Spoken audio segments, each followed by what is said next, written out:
अस्सलाम वालेकुम स्टूडेंट, मैं हूं आपका टीचर अशफाकुर रहमान और आज हमने पढ़ना है चैप्टर नंबर 10 इलेक्ट्रोकेमिस्ट्री। जी, इलेक्ट्रोकेमिस्ट्री का हमारे पास फर्स्ट लेक्चर है, लेक्चर नंबर 1 इलेक्ट्रोकेमिस्ट्री। तो सबसे पहले हम पढ़ते हैं कि इलेक्ट्रोकेमिस्ट्री है क्या। तो आपने याद रखना है, electrochemistry is the branch of physical chemistry. It is the branch of physical chemistry और इसमें दो काम हो सकते हैं। कौन कौन से? Study about conversion of electrical energy into chemical energy and conversion of chemical energy into electrical energy। जी, दो काम हो सकते हैं। इलेक्ट्रिकल एनर्जी कन्वर्ट हो सकती है केमिकल एनर्जी में और केमिकल एनर्जी कन्वर्ट हो सकती है इलेक्ट्रिकल एनर्जी में। तो conversion of electrical energy into chemical energy. तो ये कौन से सेल में होगा? इन इलेक्ट्रोलिटिक सेल। तो आपने याद रखना है कि इलेक्ट्रिकल एनर्जी कन्वर्ट हो रही है कौन से सेल में? इलेक्ट्रोलिटिक सेल में।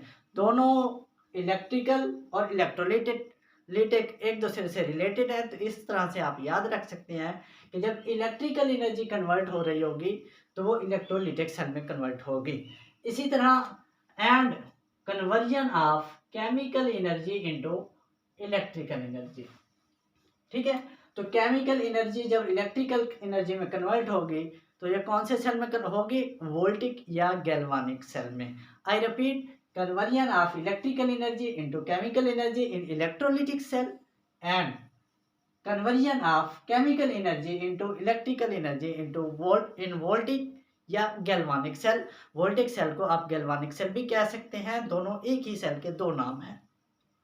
अच्छा जी, तो अब हम पढ़ने जा रहे हैं difference between electrolytic cell and voltaic cell, voltaic या गैल्वानिक सेल। तो आपने इनमें डिफरेंसेस याद रखने हैं, बड़े सिंपल से हैं। जैसे कि मैंने पहले बता दिया है, इलेक्ट्रोलिटिक सेल में electrical energy is converted into chemical energy. ये पहले भी बता दिया हुआ है।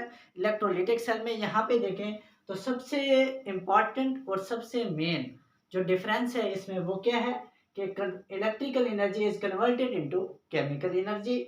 और वोल्टिक या गैल्वानिक सेल में इससे रिवर्स काम होता है कि chemical energy is converted into electrical energy. ठीक है, दूसरे नंबर पे हम बात करते हैं इन पे चार्ज के लिहाज से। तो याद रखना है कि जो इलेक्ट्रोलिटिक सेल होता है इसमें एनोड पे पॉजिटिव चार्ज होगा और कैथोड पे नेगेटिव चार्ज होगा। एनोड पे पॉजिटिव चार्ज और कैथोड पे नेगेटिव चार्ज। चूंकि वोल्टिक सेल इसके रिवर्स है तो इसमें चार्जेस भी रिवर्स होते हैं। एनोड पे नेगेटिव चार्ज होगा और कैथोड पे पॉजिटिव चार्ज। ये चार्ज आपने एक सेल पे याद रख लेना है। इलेक्ट्रोलिटिक में एनोड पे पॉजिटिव और कैथोड पे नेगेटिव। तो अल्टीमेटली आप दूसरे सेल में उससे रिवर्स कर देंगे कि एनोड पे नेगेटिव है और कैथोड पे पॉजिटिव है। तीसरे स्टेप पे आते हैं यहाँ पे कि it is a non spontaneous redox reaction.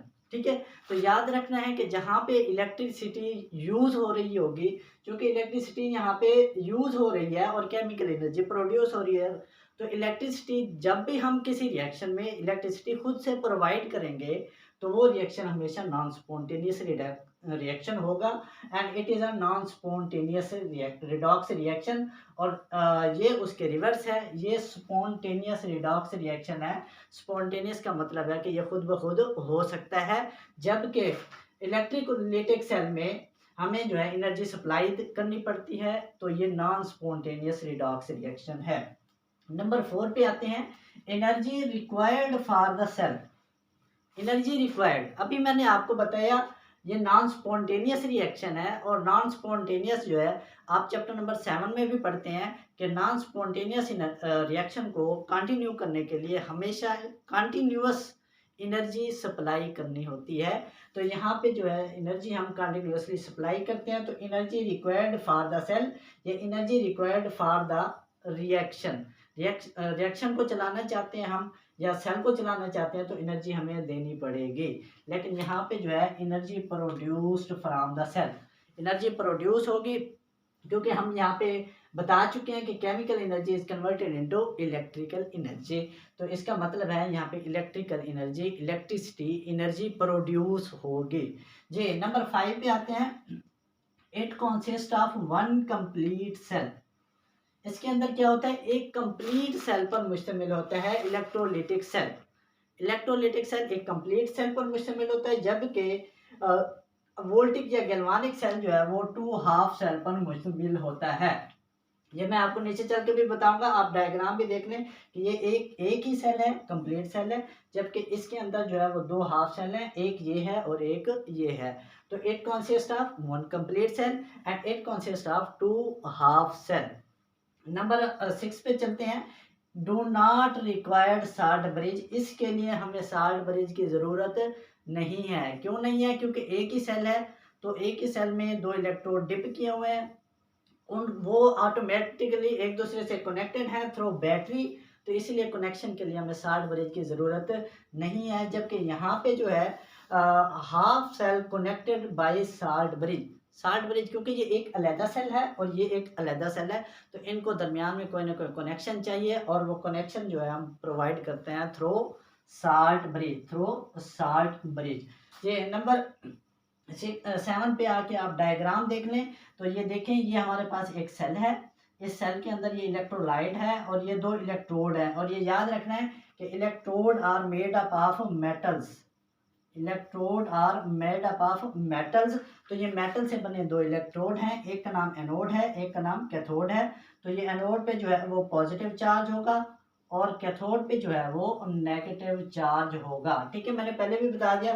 तो एनोड पे पॉजिटिव चार्ज है, कैथोड पे नेगेटिव चार्ज है, ये इलेक्ट्रोलाइट है और ये बैटरी से कनेक्टेड है। जबकि यहाँ पे आते हैं तो 2 हाफ सेल हैं। ठीक है, एक सेल अलहदा है, दूसरा अलहदा है, और वो दरमियान में कनेक्टेड है थ्रू साल्ट ब्रिज। ये जो रेड शेप में है ये साल्ट ब्रिज है, और इसका काम क्या है ये हम आगे जाके पढ़ेंगे। वैसे अभी आपको मैं बता देता हूँ कि ये 2 हाफ सेल को कनेक्ट करती है। अच्छा, अब यहाँ पे जो है इस पे एनोड पे नेगेटिव चार्ज रिवर्स है और कैथोड पे क्या होगा, पॉजिटिव चार्ज होगा। तो चार्जेस जो है दोनों के अपोजिट हैं। तो उसके बाद लास्ट वन आ जाता है एग्जाम्पल पे। तो काफ़ी सारे एग्जाम्पल हैं इलेक्ट्रोलिटिक सेल की। हमारे जो फेमस एग्जाम्पल हैं वो 2 हैं, एक डाउन सेल है और दूसरा Nelson cell, down cell and Nelson cell. तो इसके एग्जाम्पल में जो है वो डेनियल सेल है और लेड स्टोरेज बैटरी है। और अब इनकी डिटेल कि डाउन सेल क्या होता है, डेनियल सेल क्या होता है, ये किस पर्पज़ के लिए यूज़ होते हैं, ये इंशाल्लाह हम नेक्स्ट वीडियो में लेक्चर देंगे। तब तक दीजिए